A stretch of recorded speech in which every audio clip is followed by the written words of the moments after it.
In this video, we're going to cover one-sided limits. So to get an idea of what's going on, let's first take a look at a particular function.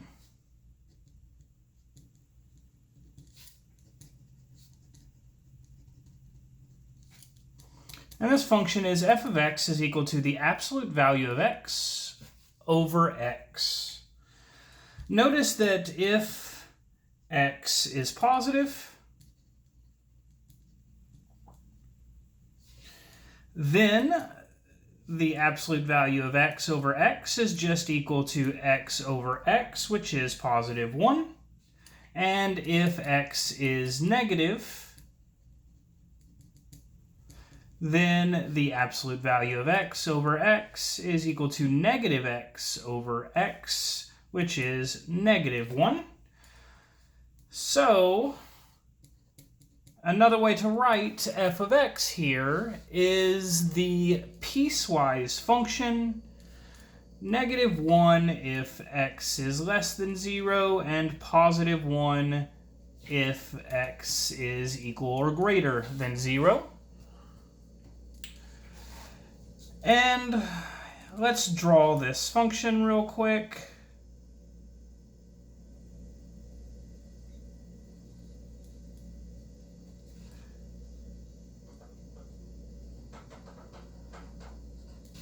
That looks like this graph. All right. So one thing we might ask is, let's consider the limit as we approach each side of x. Of x equals 0.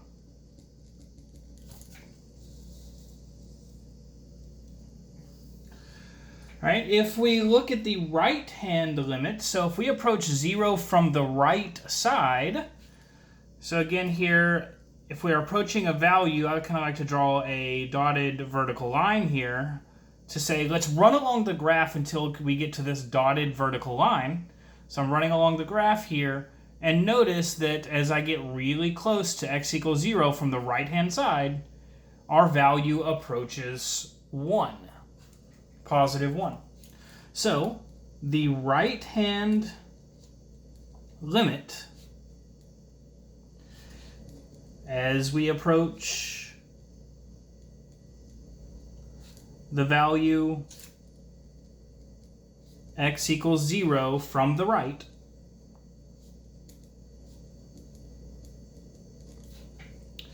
is, and we write this as the limit as x approaches 0, and if we're approaching from the right, we put a plus symbol there on the value that we are approaching, and that limit is 1. And again, we see that from the picture. As we approach 0 from the right, our y value is 1. Similarly, if we approach 0 from the left, we see that the y value is negative 1. So we can write that as well. The left-hand limit, so as we approach the value x equals 0 from the left, is, and here is how we write this out. Now we put the negative symbol up at the top right here, and this is negative 1. And in particular, again, this is the right-hand limit at x equals 0 and the left-hand limit at x equals 0. Because that's just the value we happen to be approaching. All right. We'll write down a theorem next.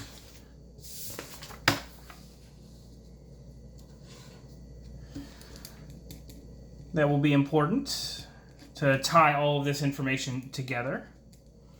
A function f of x has a limit as x approaches c if and only if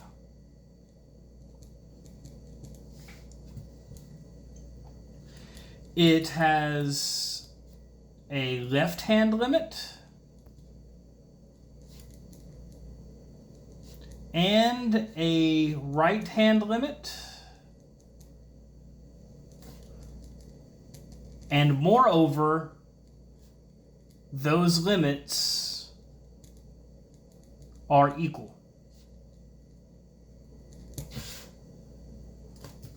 So, notation-wise, how do we write that out? Limit as x approaches c of f of x is equal to L if and only if two conditions happen.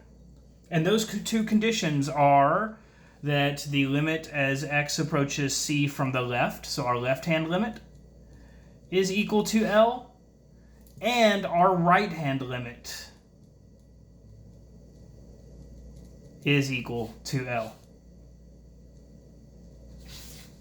So, a limit exists and is L if and only if the limit from the left is L and the limit from the right is L. So yeah. Let's do an example now using just pictures. I'm going to do an example of a random graph that I draw here. And that will end this video when we're done with this example. So let's do 1, 2, 3, 1, 2, 3. Let's have this.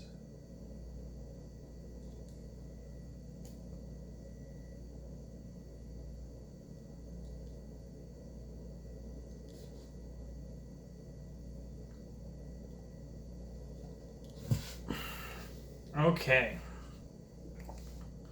So let's suppose this is our function f of x defined by this picture, by this graph.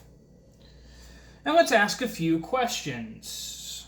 Let's first ask ourselves, what is the limit as x approaches 0 from the right of f of x? Well, we're approaching 0, so I'm thinking of a vertical bar here. We're approaching x equals 0. We're approaching from the right, so we look at our graph and we approach that line from the right, and what does this go to? What does our y value go to? It goes to positive 1. All right. What about the limit as... Oh, sorry, that's not what I wanted to ask. What about f of 1? Sorry, f of 0. What about f of 0? What is that?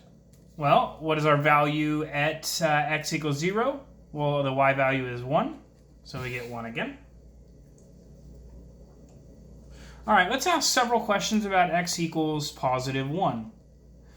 So what is the limit as x approaches 1 from the left of f of x? Well, we approach this vertical line, x equals 1 from the left, and as we're approaching that, it looks like our y value approaches 0 here. What is the limit as x approaches 1 from the right? So we're going to approach for 1 from the right. Well, we're on the graph, and we're approaching this from the right, and it looks like that's positive 1. Okay. So what does that tell us that the limit as x approaches 1 is, right? We're not talking about the from the left or the right direction. We're talking about our total limit here. Well, if we look back up at this theorem, for this limit to exist, we need both of these limits to equal the same value. The left and the right-hand side limits to equal the same value. Notice that these are not equal. That actually tells us that this limit does not exist. There is no limit as x approaches 1. That limit does not exist. Moreover, we could still ask ourselves, what is f of 1 though? Well, that is clearly defined in this picture. F of 1 is 1.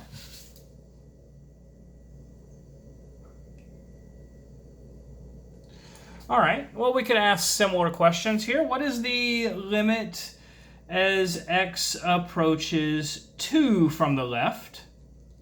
Oh, that looks like that is 1. What is the limit as x approaches 2 from the right? All right, we're moving along, moving along. Oh, that looks like that y value is also 1.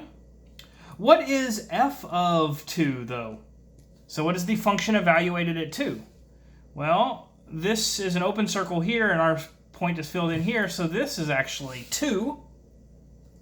And then we ask ourselves, what is the limit as x approaches 2 of f of x? So not the left-hand or right-hand limit, but what is the whole limit here as we approach from both directions? Well, as we approach from the left, we get 1. As we approach right, we get 1. And again, if we remind ourselves of this theorem up here, if the left-hand and right-hand limits both approach the same value, that tells us our limit is that value. So it exists, and it is that value. So this limit is 1. Notice the limit does not have to necessarily equal the function value there, right? We have a hole in the graph there, and it's the function value is applied up above at y equals 2. So that's all okay. And I'm not going to write this down, but if we do the limit as x approaches 3 from the left-hand side, we will get 3 here, it looks like. But that actually will end it for this video and our discussion on one-sided limits.